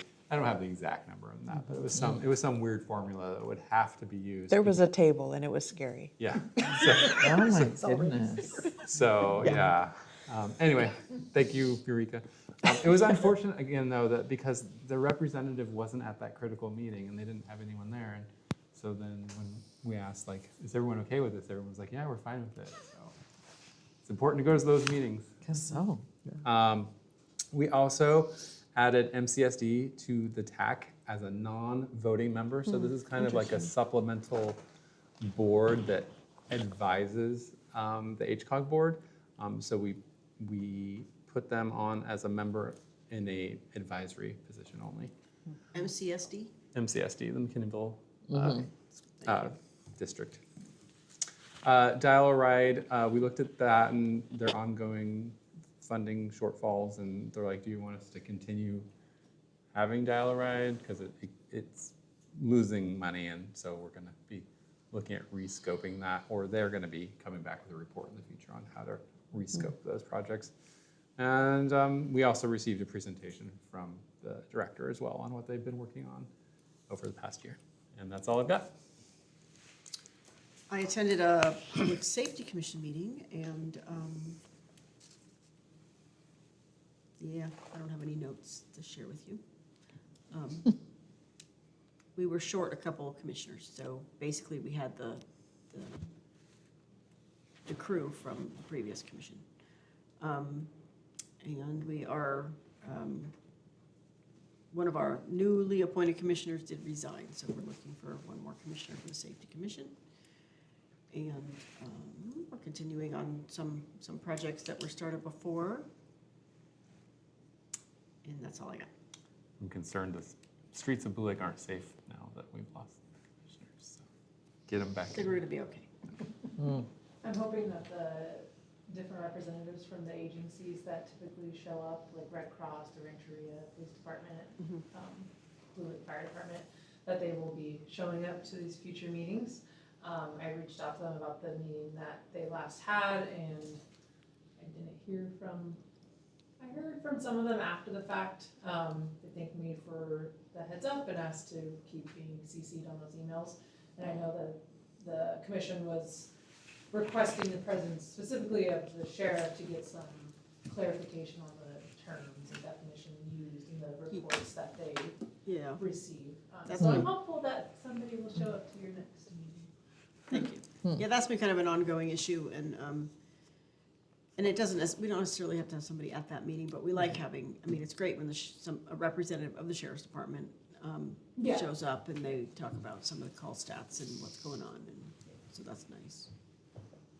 Yeah, and we've had a fair bit of participation from them, and also several members of, staff members from the Rancheria over, the last few months, so it's been nice. I attended a Chamber of Commerce meeting, and they had a robust conversation about science, kind of like science talks or presentations, and how those might be able to be, like maybe different businesses or places in Blue Lake host these, and then how could those science talks or presentations maybe support businesses, because it might draw people here. And they also brought up encouraging to have more board members. To have more board More members? board members, yeah. How many board members do they I'm have? not sure. I don't know, Justin, if you could fill us in on. Currently at 7. 7, okay. Yeah, right there. Great. Moving on to city manager reports. I'll give you an update on a few things that have happened since the packet. So the 7th housing element is off and running. We had our kickoff meeting with Plans West on last Thursday, and they have a whole list of data requests that they want, not only from us, but also from HCD, which is turning out HCD is behind on providing the information that's going to be necessary. Yesterday, one of the emails went like, there's an MOU that has deadlines and your data is required to meet those. And so we'll see what comes out of that. And we're documenting all this, so when they come and say, Oh, yeah, "We haven't done it," absolutely. Great. Yep. One of the things that did come out of it is staff is going to need to compile the 600 plus pages of condition surveys that were started in the 6th cycle. And that is going to have to be put into a spreadsheet for the 7th cycle and submitted to Plan West by May 15th. Oh my gosh. That's going to be Friday day. We're going to start doing that on Fridays because there's going to be paper everywhere. Wow. We have some very good new staff, though, that I am quite confident is capable to do this. One of the first steps was I contacted the assessor's office to see if they could supply me with a detailed spreadsheet that included the APN and the owner and all the situs addresses and mailing. I got a beautiful spreadsheet from them the same day. So we're just going to be able to start with that, add columns that have the required information that will have to then be put in. I think if we set it up with, like a table drop down, it'll be simple to just go down each one. Most of the condition surveys are done. What hasn't happened is check to make sure they're all done. And so part of that, putting it into the database in the spreadsheet will start showing which ones got missed. Because I don't think it quite got completed when they found out they didn't actually need it for the 6th cycle after all. So that's going to be a big push by city staff, and we don't have a long time to do it. And then we also, yesterday, we submitted the annual progress report to HCD for the all of the aspects of the 6-cycle housing element. And we were on time, it was due by the end of the month, so that's good news. So those are all the housing element things. It's an aggressive schedule, but I think Plans West is up to it. The other thing that we did recently is Samantha and I met with all the commission chairs to kind of just talk about duties, expectations, how our agenda is going to work, what was expected for meeting minutes, what help could she be, and where was that line of where she's not going to do all of the work. They need to bring the stuff to her. We also talked about the fact that they needed to get approval from the city manager to have staff there, to ask our city engineer, our city planner, our city attorney, any of those people to attend their meetings, because I need to be able to manage the budget, and they don't do it for free. And so they were like, oh, yeah, that makes sense. And then we also talked a little bit about like physically how the meetings were going to work. And so what we agreed is that the commission itself is going to sit up at the dais like you guys do, and then the liaison that is the council member is going to sit up here like where I am. And then if like Emily's here too, then she will sit up here as staff as well, so that the person that's the liaison clearly is a part of the commission. They're not just out in the public being a regular person, but they're not one of the commissioners either. So that was kind of like a medium ground, and all of the chairs felt like that was a really good way to, you know, visually have that distinction between the public and the council. So That's a great idea. went well. Yeah. It was really actually a very productive meeting. I felt like Jan Henry specifically kind of came into it, you know, spitting vinegar there, but by the end of it, she was pretty happy, and she's like, oh no, that's doable. I don't mind being chair. So good news on that. Also on Friday, the Great Redwood Trail Master Plan was adopted, which is really exciting. It sounds like they have got a lot of money coming to be able to do one of the phases. The section that's out here in Blue Lake is section 39, and they had these segments they set up. There was 43 of them, and they ranked them like tier 1 to tier 3 based on a whole group of criteria. But 39, which is the one that's actually here in Blue Lake, it's a tier 1. So it's in that highest level for likely funding, and part of what I think they're planning on doing in one of the very first projects is starting to make some of the connections, it sounds like. So we'll see where that goes. The Rancheria here was very much so a part of that process, and is very enthusiastic about having the trail go across their property to be able to make connections. So if you have questions about that, I have the whole document if you want to read it. The last thing, and I was going to talk about this in conjunction with having already talked to you about the hazard mitigation plan, but I have to make a decision by morning. So I'm just going to give you a heads up what's going on. You may or may not know this. So several years ago, at least 2, I'd say, an application was put into Cal OES for the Hazard Mitigation Grant Program. And what the project was is it was to purchase 2 pieces of property. At that time, the property was owned by Gritness. It's the previous Hawkswell property, and Boughton's property, which is the one that's down here off of Hatchery Road. Both of those people had signed all of the documentation that said that they were in agreement with the concept of the city purchasing those properties if the feds were to give them the funding to be able to do that. And then all of the structures would be removed from them by the city, including concrete and anything that was a deterrent for water. I think with the idea that eventually the Gritness property would become a part of the old, you know, as part of the old Blue Lake, or at least a portion of it is. So since then, though, the Gritness property has been sold to a group of people who are very enthusiastic about building a tree farm out there. He has some, you know, really well thought out plans. He's an established business that's been working in Dallas Prairie for 20 years. His website is very well set up. You know, he sells on Amazon and on Etsy, and so he's not a fly-by-night guy at all, but has no interest in, of course, letting us buy the property so that we can do flood management on it. We received a RFI from Cal OES on Friday, which said, hey, can you have a meeting with us on Monday?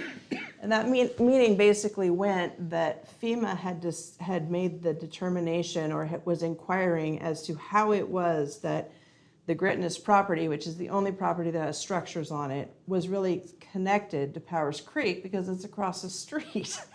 And so SHN had done this whole hydraulic study thing that the city paid for that basically tried to show that there was hydraulic connectivity between the two because of the culvert that goes across the road, and so therefore it should be eligible. And apparently from the very beginning, Mandy was told that it likely wasn't going to get funded. So basically, I'm at the place where I have like 3 days to respond to this RFI. I talked with SHN. They're like, there's no way this is ever going to move forward. And so what I plan to do, unless council's super opposed to this, is just go ahead and write a letter withdrawing the application.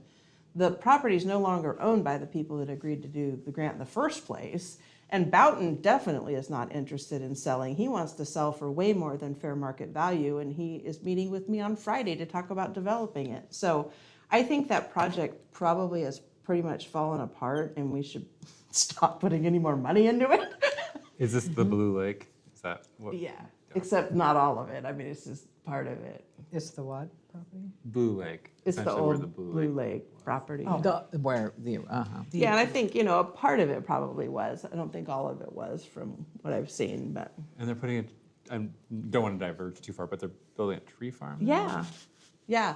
There's they do little like redwood starts, and they have a whole bunch of different trees they do. And they're really, their packaging is very cute. I mean, they put a lot of thought and effort into it. They're very successful, so. So would you need would this need to be an action item? No, it doesn't. Oh, I just okay. want to give you a heads up that that's what I'm going to do unless. Makes sense. Yeah. Okay. And so the properties couldn't be separated? It's not like we could get a grant for one but not the other?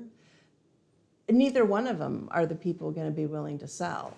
So I don't see any point in putting a bunch of effort. I mean, the questions they have are like 3 or 4 pages long, and the amount that we would pay SHN to respond to all of that stuff would be significant for a project that they're basically saying you're not really eligible for, and the cost benefit analysis for it is so low that we won't fund it. Oh, okay. Don't want to diverge too much, but how much have we spent on it so far? I would have to look. I do not know. And I'm not sure it was set up as a separate project that we tracked because it was just a grant application.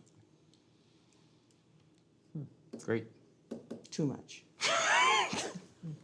Any other questions for staff? I did, it goes back on the commission.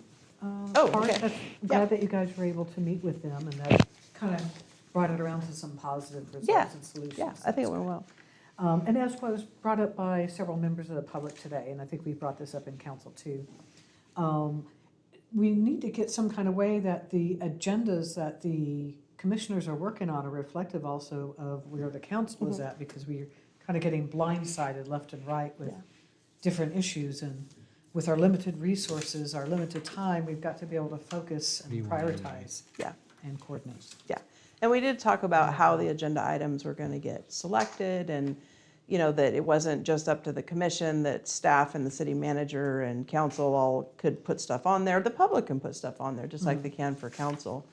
And, as things move forward, if we feel like we're having difficulties, the liaison can be a part of the agenda setting process. So I think it's going to go okay. I felt like the people were really receptive to I this. can also CC the liaisons for the agendas when I send them out. I guess I would also appreciate some clarification on their agenda items. So are they not allowed to set agenda items for their commissions? Like, and where's the line? So I was hearing that people were kind of taken back by the Arts and Heritage Commission moving forward with this land acknowledgement without having direction from council, and I'm just wondering where that line is. Like, are all agenda items supposed to come from you guys? Is it supposed to be more of a collaboration? I think collaboration, from what I've been hearing, is the main. But it sounds like it was an old item that was, they were trying to get stuff done. They had direction, I guess. I think things used to run differently. I think before, they would come to council and say, we want to work on putting these signs up around town that advertise this. And the council would be like, yes, go ahead and move forward with that. So they would bring items forward, and there was this kind of intercommunication that would happen. I don't think there's any established threshold though. Like, if it costs this amount of money, you need to bring it to council. So I think probably what, we either need to look at the ordinances for those commissions and/or come up with new policies. I think we want a uniformity across all our commissions, and that's what the ad hoc for the commissions is working on. Well, and I think one of the things, if you look at, say, for example, a survey or anything like that, whatever they do also speaks for the city, it speaks for the council. Yeah. And part of it is for us to collaborate together, so it would be important for us to be able to see those things that are going out into the public to make sure that they're also representative of. And that part's really clear to me. I just wasn't sure, if they had ideas on a project they wanted to start, like, does that need to be something that? But each commission, as I understand it, has an established purpose, vision, rules, standards. They're different from one another, and I think that there's still some stuff that's being worked on with trying to have some consistency across them, because I think they're all different with some of those questions. I think also the council liaison should be interacting more in the process, just kind of give them a heads up, like, oh, you should probably bring this to council, or oh, like, go ahead and move forward on that. Maybe not as a director, but we need to get, again, really establish what the roles are. We also told them that we were going to be adding at the end of all their agendas a future agenda item Okay, great. thing, so that then there can be that discussion that sets the agenda for the next time, and a council person will be there. I personally think it's a good idea that the liaison is involved in all the communications about agenda setting. Not just get an email at the end, here's your agenda, but here's, they're CC'd in the discussions about the agenda items. Because a council member might be aware of something that's coming forward in another month or 2 or 3, and maybe say, hey, hold off on this one because, this reason or that or whatever. But that's just part of the collaboration piece. And also, I think we're still trying to figure out some of these things, some of these policies and structure and whatnot. So hopefully it'll be becoming more clear in the near future. And I can definitely communicate as far as including, liaison and sending agenda items through emails, but it might be helpful too at like future commission meetings for liaison at the meetings to communicate that as well. If not for everyone, the chair especially, so that they know.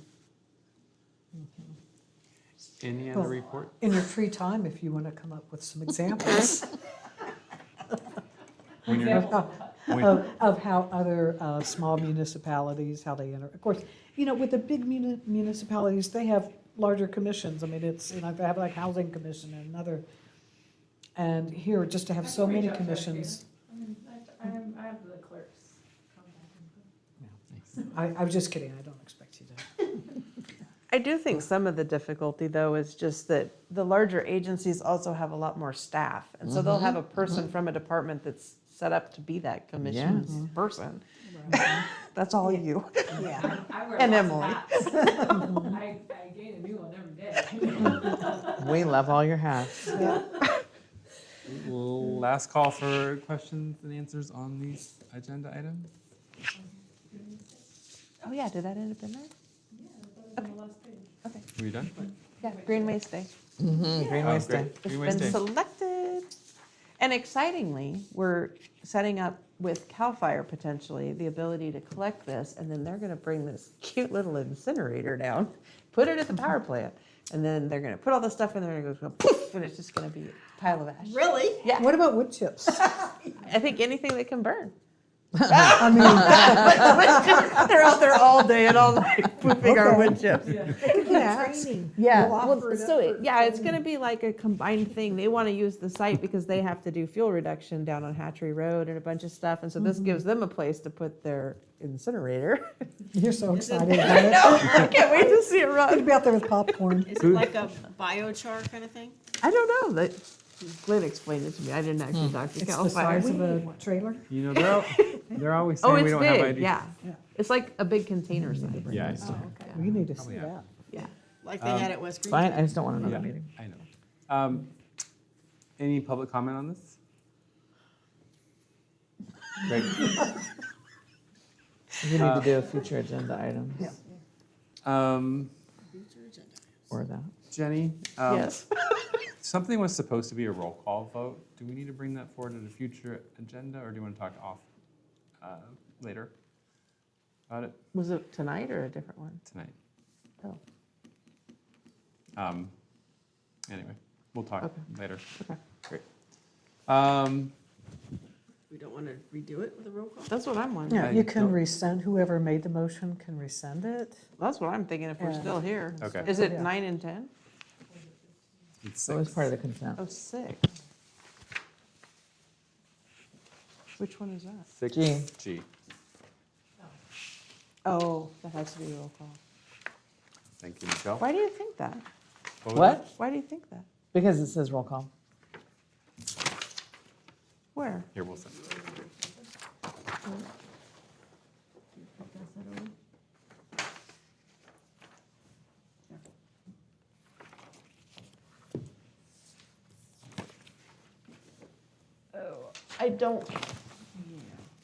I don't think that was intended to be like that. Okay. Okay. What is this the back of? That's like, let me see here. Because there was no resolution attached to, that doesn't go with this. Is Great. that the signatories thing? Sorry. Yeah, yeah, Maybe yeah. it's the wrong one. I think it is the wrong one. Okay. Thank Is you. it the one for the bank? That's what I'm wondering, if it's the bank one. Oh, Great. I'm getting so Oh, lost. wrong page. Yeah, Because I yeah. did the front back thing. Let's do let's go back and do that one as roll call, if you want to pull it The off. signatory? 6F. Okay. Do we need a motion to go back to the item then? I would say so. I make a motion. Plus, we have to pull it from consent, because Alright. it was part of all the, oh, what a mess. I'll take that back. Do Sorry. we need to have another meet? Can we push this off to another meeting, or is this a now thing? We could push it off, but now you've already approved it, so do you want to withdraw your approval? Who made the motion? No idea. Motion to approve consent was Scafani and who is this? Okay. Okay, So just maybe amend your motion to exclude G. Just 6F and Not- 6H. I will amend my motion Oh, yeah. to approve consent items.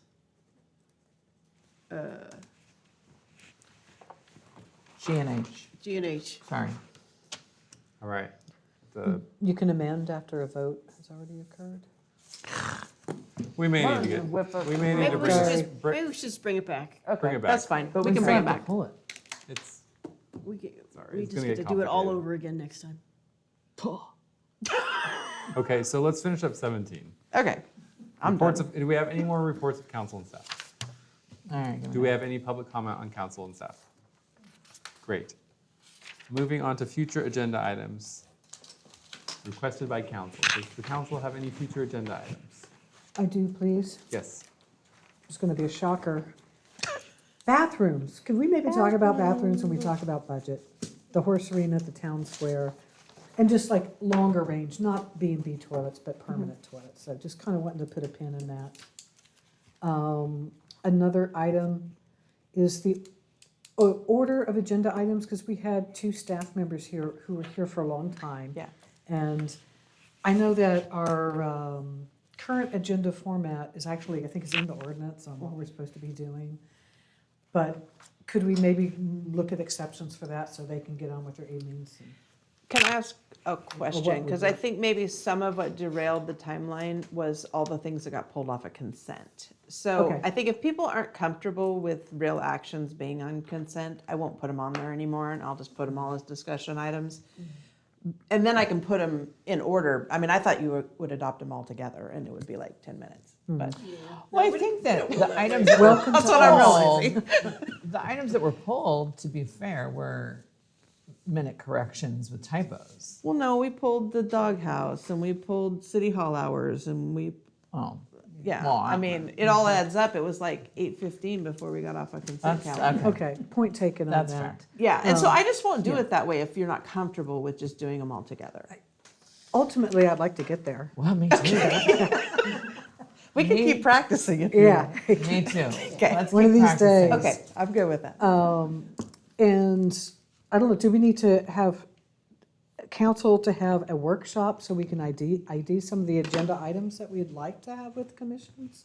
Because we keep saying that we'd like to kind of be in sync with what the commissioners are doing, but if we haven't had a discussion together to say what the priorities are, I don't want to misrepresent, and I want to make sure I represent the thoughts of others. I think having you direct your commission to come forward and give a presentation and a check-in would probably be the quickest way to get it going. Okay. Does that? I think this,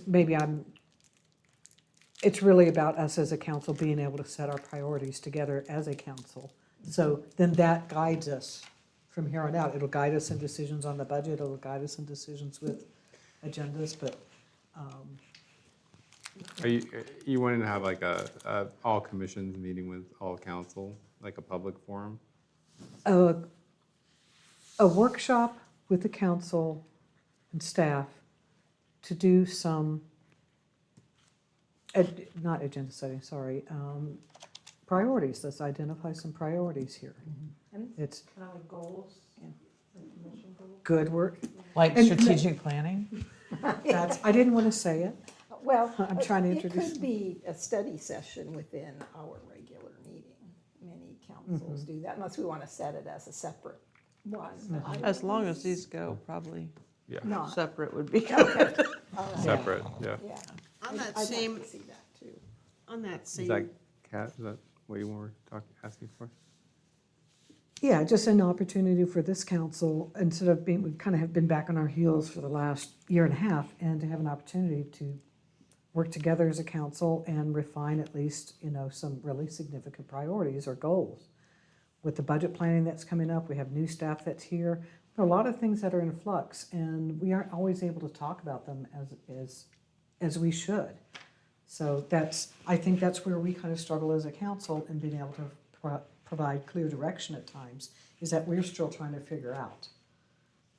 So, and it's not a criticism on anyone, I'm just trying to find a way that we can have this conversation, we can have it with the public, we can identify some of those top priorities, and then we all begin to kind of work in that direction. Because it feels like we're, Are you thinking all the councils all at one time, or all the commissions all at one time? no, and this one isn't necessarily commissions, this would be for the council, because then we can, from that, we refine it down into more specific goals. But that for can- all the commissions, But ultimately, that would go. all five, or four, I guess.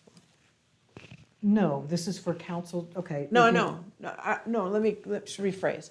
So the council would be providing direction on what they want each of the commissions, but you'd look at all the commissions at one time in one meeting of what their priorities were, and maybe like I think there's a piece in between, Okay. in that the commissions would be part of the recipient of that, but the overall thing is for this council to have an opportunity to do some strategic planning, to be able to set some goals together and prioritize a few of those, so that whether it is with commissions or with budget or other Okay. activities, we have a common theme that we've been able to work out together and with the public. I think that the challenge with that, and not to make it a discussion item, but in the past, we have discussed adding it to the agenda, but having a workshop such as this, we might be benefiting from a facilitator, which was not in the budget. right. And certainly, anyway, yeah. And But I'm wondering if before, I didn't mean to interrupt, but if before the facilitator part might have been because there was concern that we would not, that there might be more conflict, and I think we could do that without conflict. I think we're getting into Yes. discussion territory, so let's go ahead and Right. wrap up this How, item. how soon are you thinking? Like, you talked before budget, and that's like 90 days from now, so. I didn't envision a facilitator, I didn't envision, a huge amount of, front-end work coming into it. I'm trying to have the ability for this council to speak to each other and with the public and say, from this point moving forward, what are some of our priorities? Because we can't say right now, if it's, doing something with the power plant, is it, improving the resources that we already had, like Parks and Rec? Is it providing service? I don't know. And, sorry. What if we have a future discussion item around this item and have a bigger discussion on how we would facilitate this? So that way we can have the discussion, because we're going into Right. discussion territory at this Yeah. point. And I think this is a bigger, Well, it sounds like About- what you want though is maybe an agenda item just to discuss how to move forward with strategic planning. sure. Sure, let's start with that. And then, I mean, we can do that in April if we want to just kind of talk about it. Well, Yeah. We but can't. Jenny do and you I have had a enough- conversation where she was just saying that we needed to figure out what some of our priorities were, which of course runs into this, but I'm guessing that you maybe have a list, giant list in your head of all the things that you're trying to facilitate and trying to figure out which ones need to stay on the board and which ones are gonna get, There's a giant list, yeah. Yeah. But having some, I think what we were talking about is getting some direction from council on what's most important, because there's a finite amount of time. So I would happily put, and I can start making a list even of what my list is, if that's helpful for you. I think it would be, because I think in a lot of ways, we can have this sort of, existential conversation, or we can have a, boom, here's the chore list. Yeah, and here's what figured we're out. behind on, So, Yeah. and, yeah. Okay, so we I'll just have- put we one have- on there We have about ad hoc, we have Jenny's discussion future, priority. not ad hoc, sorry. Commission's Jenny's future list as well. What do you got? I think, we already, did we, clarify for me, did we already establish an ad hoc with you and I to think do so. the manual? I think it was supposed to be. You guys did. We did, right? That's already been established, so we Which, don't need which to. manual are you? The owner's manual. Are you talking about for council or? Yeah. Okay, because I Yeah. got a bunch of them And we're trying I to think finish. that I still need to get, the Word document. I can get that to you, that's no problem. Yeah, I so didn't think there was an ad hoc committee, because I had asked somebody about whether we should set one. So it's Michelle and Terry. Yeah, Okay. yeah, And that's for the roles and responsibility for council. Yes. yeah. Right? It has Right. all the biz in there. Yeah, Yeah. it does. I just want to look at a time estimate thing, if we can, I'll do it on my own, but see if we can assess an average for each item and how many items are on our agenda. So then we could get a potential time estimate of when their agenda item will come up. Yeah. That'd be nice to have for the public. That's Is it. this an agenda item? It's not really, but And is Kat, you had mentioned something about order of agenda items. Is that just a, No, I think, actually, it's been addressed in the past, like when Jill was here, we had, whether it was the engineers or others, we try to get to the front of the line, but if we needed to rethink the agenda, then that would. yeah, and if we ever, the agenda ever gets, that is the case, tonight, you guys could have moved agenda items, moved above, Mhm. separate concern. But I Yeah, would he was be like the mindful of- third action item. I mean, each of I the know, first but three still all after the were, consent- Yeah. yeah. Well, you know, yeah, you guys we- approved the yeah. To be agenda fair, before. I just want to be clear for the record, you Yeah. weren't wrong in what you had. Yeah, and we It put helps, so yeah. arts and heritage first because we had a person from that coming, and then, Parks and Rec, because Jeff was gonna be. But like you That is said, how we said it, but it just, Consent agenda can be bumped down. and it used to be I at the mean, end. it should be at the top, no. But, Okay. yeah, I was looking at older agendas even from just like a couple years ago, and the consent used to be all the way at the bottom, like with It reports did. from council.